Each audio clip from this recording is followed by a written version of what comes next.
É possível um cristão chegar à necessidade tal de não ter o que comer? Muitos cristãos diriam que isso é impossível. Talvez a base seja o Salmo 37, verso 25, aonde o salmista diz: Fui moço e agora estou velho. Contudo, nunca vi o justo desamparado, nem a sua descendência mendigar o pão. Este é um prato cheio para os teólogos da prosperidade, afirmarem que a pobreza, as enfermidades ou qualquer outro infortúnio na vida humana é um resultado de pecados ou até mesmo de maldições. Um cristão jamais enfrentaria necessidades ou passaria por enfermidades a ponto de não ser curado.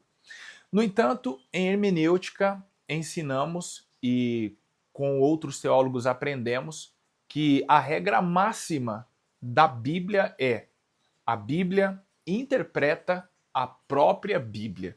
Ou seja, não existe questões que a Bíblia levante que ela mesma não traga a resposta. A Bíblia não se contradiz. Diante da afirmativa do Salmo 37, verso 25, encontramos então uma aparente contradição.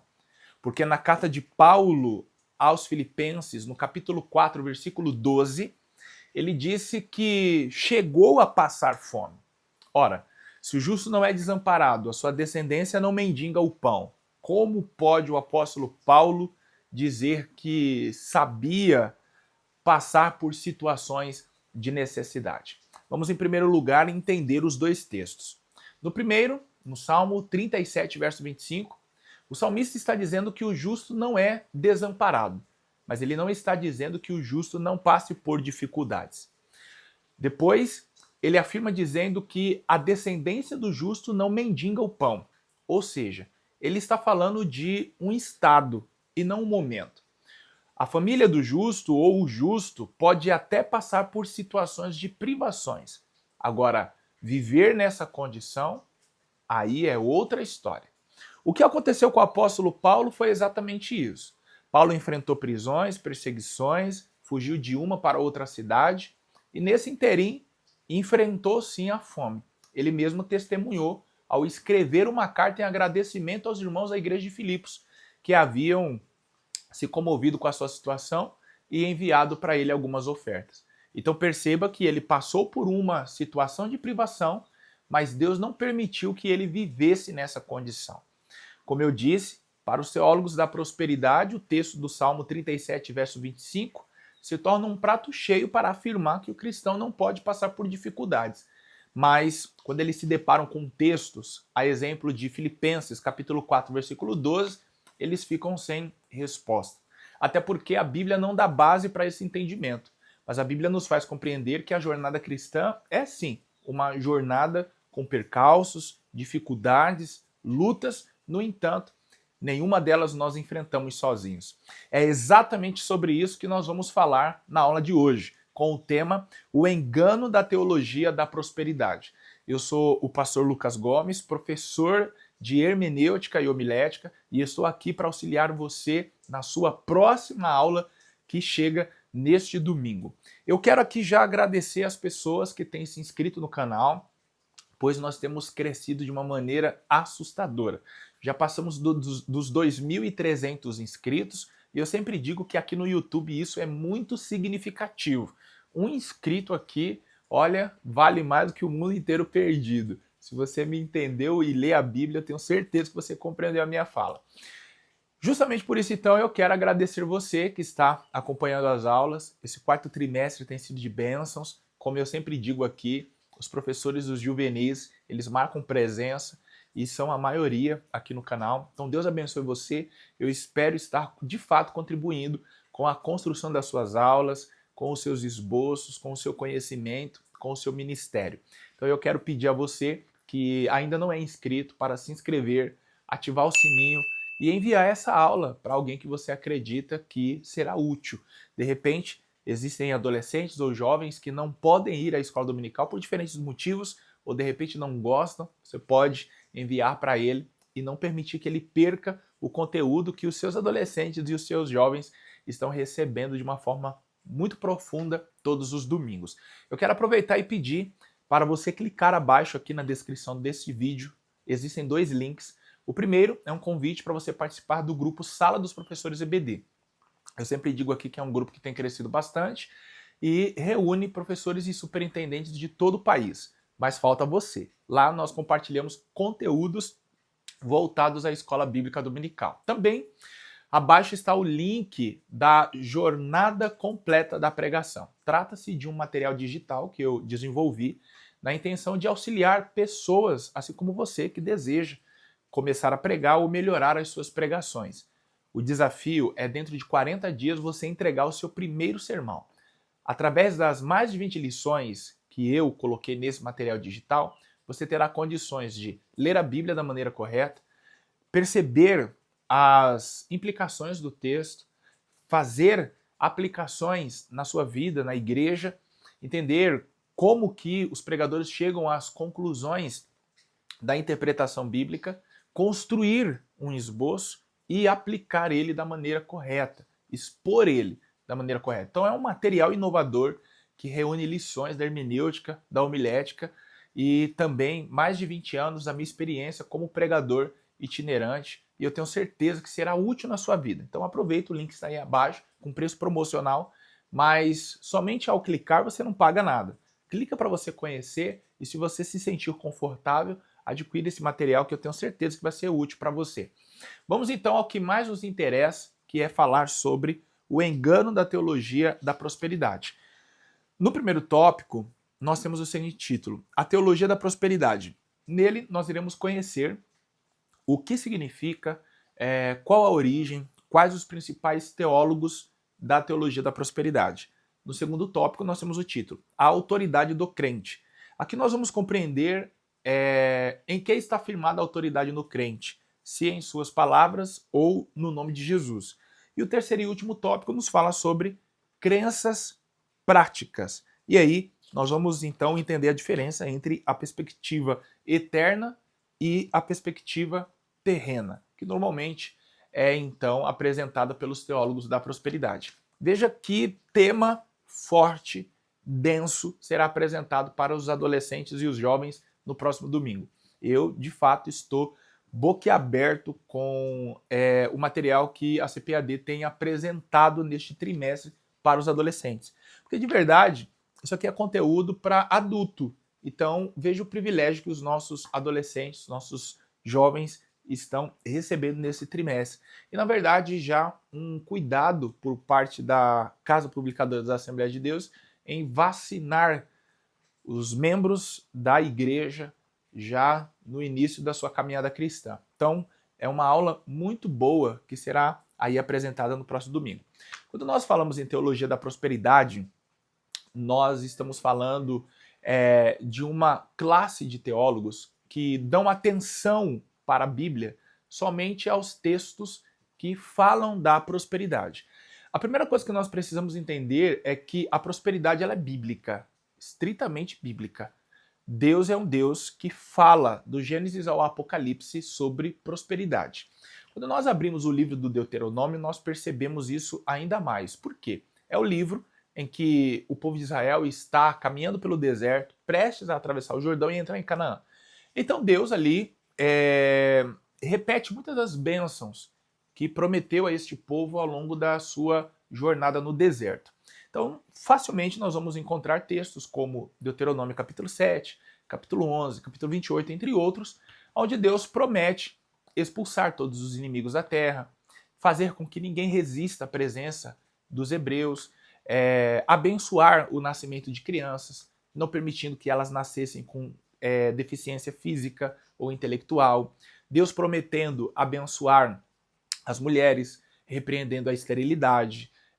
Também Deus prometendo abençoar a terra, dizendo que repreenderia a praga no meio das plantações, a seca da terra. Deus prometendo abençoar até mesmo os animais, fazendo com que eles se multiplicassem, repreendendo então a esterilidade entre eles. Se nós percebermos, Deus está prometendo a Israel, quando então entrassem em Canaã, uma vida próspera. Por quê? Eles não ficariam doentes, não teriam filhos defeituosos, não haveria a seca. Deus promete a chuva, Deus promete encher os celeiros, Deus promete dar vinho nos lagares, trigo nos campos. Se nós observarmos, o livro do Deuteronômio é o livro-chave dentro dessa questão da prosperidade.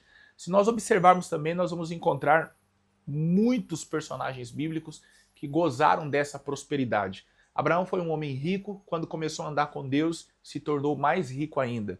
A Bíblia fala sobre Jó, que era o homem mais rico do Oriente, foi provado, perdeu tudo, depois Deus então lhe abençoou duplamente. Isso quer dizer que se antes ele era o homem mais rico do Oriente, imagina depois da prova como é que não estava Jó. Então nós percebemos sim, na Bíblia inteira, Deus tornando os seus servos prósperos. No entanto, a Bíblia também nos mostra esses mesmos servos sendo provados. Paulo foi um homem que morreu sozinho dentro de uma masmorra, decapitado.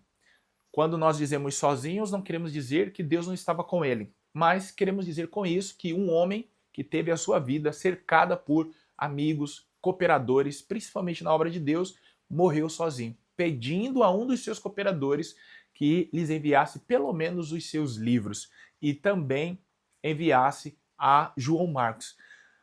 A última carta que Paulo escreveu foi a segunda destinada a Timóteo, lá que nós encontramos essas informações, e então a história do apóstolo Paulo termina sem nós sabermos se Marcos chegou a tempo, se os livros chegaram a tempo, se a capa que ele pediu por causa do inverno chegou a tempo.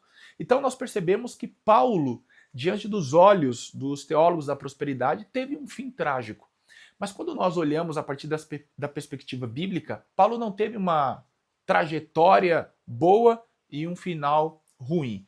Porque ele mesmo termina no capítulo 4 da segunda carta a Timóteo dizendo: combati o bom combate, acabei a carreira, mas guardei a fé. Agora me resta a coroa que o justo juiz me dará, mas não somente a mim, mas todos que amarem a sua vinda.